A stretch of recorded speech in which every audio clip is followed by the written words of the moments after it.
Assalamualaikum warahmatullahi wabarakatuh. Pembahasan tentang tafsir itu kita akan mulai dari tafsir ta'awud. Ta'awud atau a'udzu billahi minasyaitonir rajim bukan bagian dari Al-Qur'an.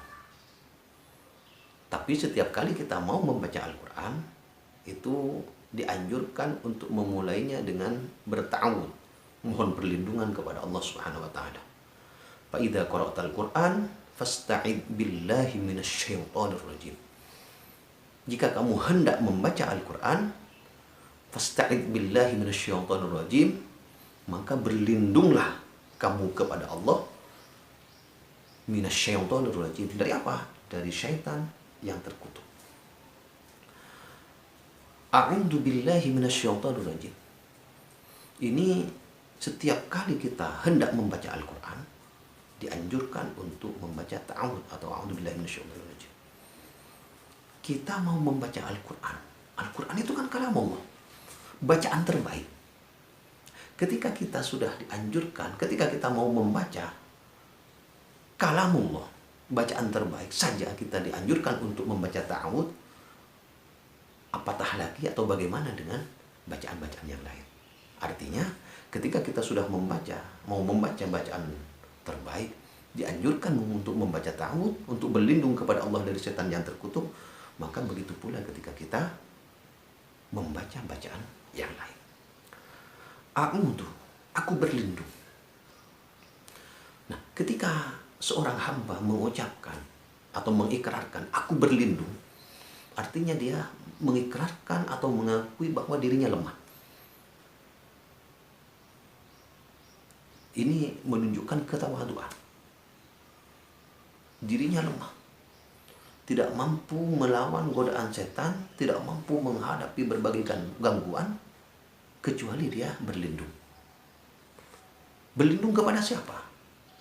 Billahi, kepada Allah. Artinya kita mengakui bahwa diri kita ini lemah, maka kita berlindung kepada Zat yang maha kuasa, yang maha segalanya, yang maha kuat.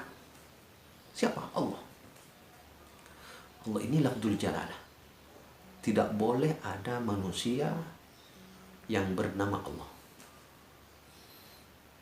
Jadi dari dulu sejak Nabi Adam sampai zaman kita sekarang, sampai nanti hari kiamat, tidak boleh ada yang bernama Allah Subhanahu wa ta'ala.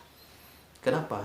Itu satu-satunya nama untuk Tuhan, untuk Allah Subhanahu wa ta'ala. Maka manusia tidak boleh mengambil nama Allah.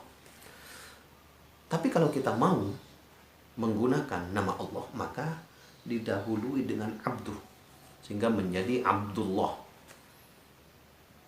Allah juga punya nama Ar-Rahman. Maka ketika kita mau menggunakan nama Ar-Rahman, ditambah di awalnya Abdurrahman. Maka artinya menjadi hamba Allah atau menjadi hamba Zat yang maha pengasih. Berarti Allah itu maha kuasa, maha kuat. Semua makhluk tidak ada yang bisa menandingi Allah, termasuk juga setan. Maka ketika kita berlindung, tidak boleh berlindung kepada yang lain. Tidak boleh berlindung kepada hal-hal duniawi. Kita hanya berlindung kepada Allah Subhanahu wa ta'ala, karena Allah yang maha segalanya. A'udzu billahi. Dari siapa?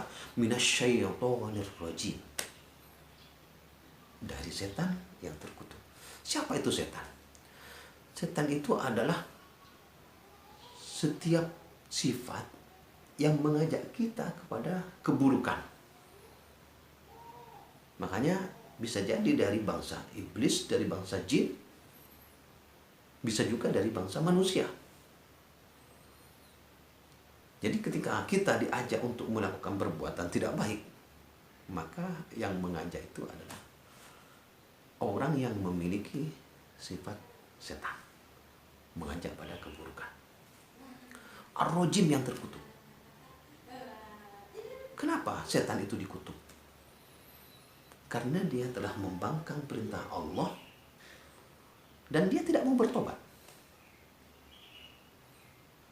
Bahkan ketika dia membangkang pada perintah Allah, bukan tidak menyesal, bukan hanya tidak menyesal, tapi dia telah bersifat sombong, berlaku sombong. Ana khairum min, ana khairum min, khalaqtani min narin wa khalaqtahu min tin. Padahal kata Allah, lebih baik manusia, lebih baik Adam. Sehingga dia disuruh untuk sujud penghormatan kepada Adam. Tapi gak mau. Kenapa? Karena dia menganggap dirinya lebih baik. Kesombongan. Sementara Nabi Adam itu melakukan maksiat, tapi setelah itu dia menyesal. Mengakui bahwa perintah Allah itu benar, larangan Allah itu benar. Hanya saja dia tidak mampu menahan atau melawan godaan setan. Sementara setan atau iblis itu berlaku sombong. Setelah dia melanggar perintah Allah atau tidak mau sujud, tidak mau mengikuti perintah Allah, dia justru berlaku sombong. Jadi setiap kita mau membaca Al-Quran dianjurkan untuk membaca ta'awudz terlebih dahulu. A'udzubillahi minasyaitonir rajim. Baca Al-Quran saja kita dianjurkan membaca ta'awudz, apalagi membaca yang lain seperti Quran, WA. Apa tujuannya? Agar kita tidak tergelincir kepada hal-hal yang tidak baik. Baik dari segi pemahaman kita, atau kita tertipu dengan bacaan-bacaan yang ada di dalam buku atau sesuatu yang kita baca. Maka dengan berlindung kepada Allah, insya Allah pemahaman kita akan tetap menjadi pemahaman yang baik, dan bacaan kita pun baik buruknya tidak akan terpengaruh, tidak akan menjadi berbuah pengaruh buruk kepada diri kita. Wallahu a'lam bishawab. Assalamualaikum